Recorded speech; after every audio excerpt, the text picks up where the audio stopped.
Auzubillahi Minashaitanirrajim. Bismillahirrahmanirrahim.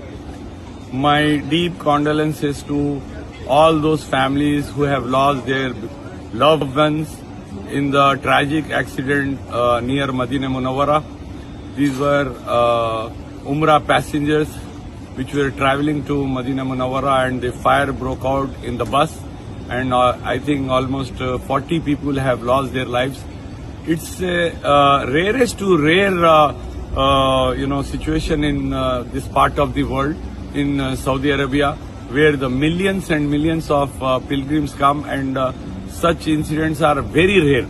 But unfortunately this has happened, and I request the Ministry of External Affairs, Government of India and the Hajj mission of Jeddah to kindly cooperate with the families and the loved ones, and if they like to bury their loved ones in the Jannatul Baqi, that is the graveyard of Prophet Muhammad sallallahu alaihi wasallam mosque, we should request the Saudi government to allow us to bury our these people, and please cooperate.